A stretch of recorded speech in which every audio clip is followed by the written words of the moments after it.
Hey guys, Techify, and today I've finally got a review for you guys of the Logitech G Pro Wireless Superlight. Supposedly the best mouse you can get from Logitech. So guys, let's get into this. Obviously this mouse has been out for a while, but I've not got the chance to use it yet. So having tested it over the last few weeks has been a really nice experience.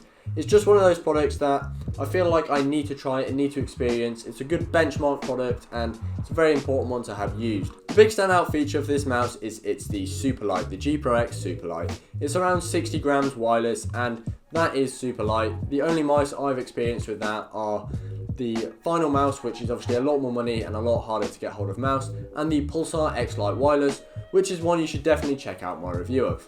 Notably though, the Superlight is absolutely solid. There's no holes or anything like that for weight reduction, and it's completely solid in all directions. The build quality of this mouse is really impressive, to be honest. It's basically what you'd expect from a Logitech mouse. You get all the standard things, the great software, you get the great hero sensor with its low lift off distance and plenty of customizability. But in this mouse you do get some things that I don't usually see from Logitech. So things like the feet impressed me, as on Logitech mice usually, for example my G502 Lightspeed, you just get the cheaper, scratchy, not quite so good feet, whereas on the G Pro Superlight they've actually used all that, be it they're thin, some much better, smoother, better gliding, overall just better feeling feet. If you're enjoying the video so far, then make sure you subscribe, and if you want to ask me any questions, the best place to do so is in the Techify Discord.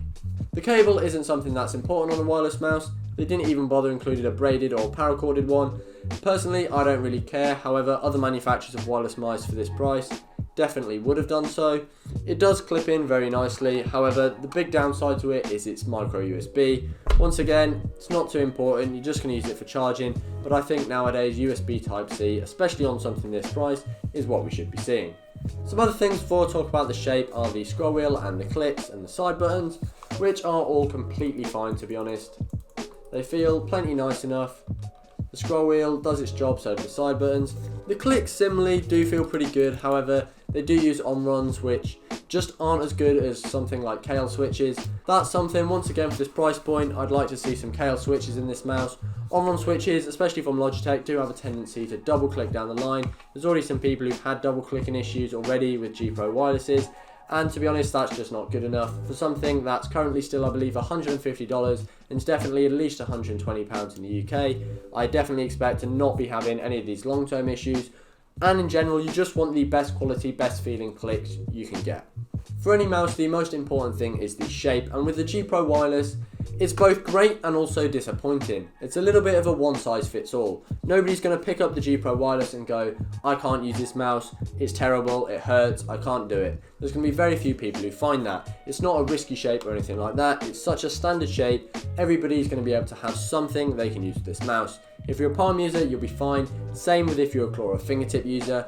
If your hands are particularly small, then claw and fingertip may not be ideal. For example, for me, my hands are about 17 centimeters by 8.5 centimeters, and while I can claw it completely fine, personally it's just a little bit too wide for me. A G Pro Wireless Superlight Mini would be a much better shape for me.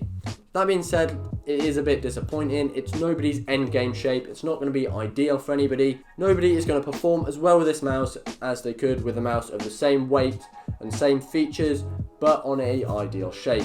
Obviously for Logitech they have a big wide audience who don't necessarily know lots about gaming mice, and they're just going to read things that are on the spec sheet and then they want everybody to be happy with it. And you will be happy with this mouse, and right now while there is not a lot of competition for these lightweight wireless mice, it's still probably going to be a better mouse for you than some of the other options out there. However, to round that off, if you think this is your end game shape or the best shape for you, then you've just not quite found it yet.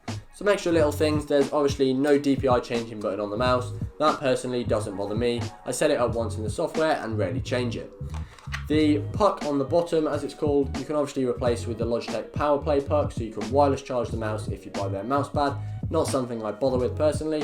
The battery life on this mouse was brilliant. However, it also comes with two, a standard one and one that's nice, lightweight, and has some of the feet material on the bottom.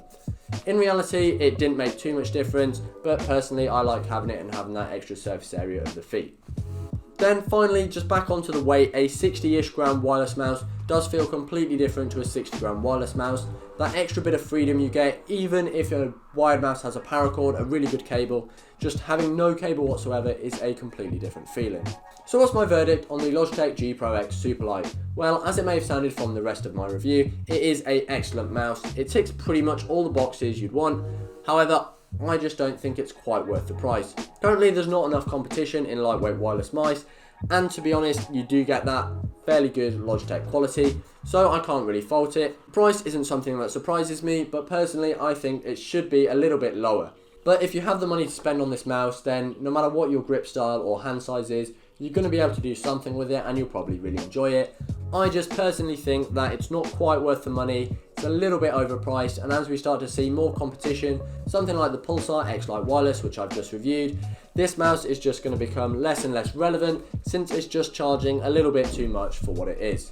Hopefully you enjoyed this video. If you did, please leave a like and consider subscribing to the channel. For your next video, go check out my review of the Pulsar X-Lite Wireless, another super light wireless gaming mouse. If you want to look as cool as me, and I know you do, you can get yourself some merch at techify.co.uk/merch. Thank you guys for watching, and I will see you guys next time.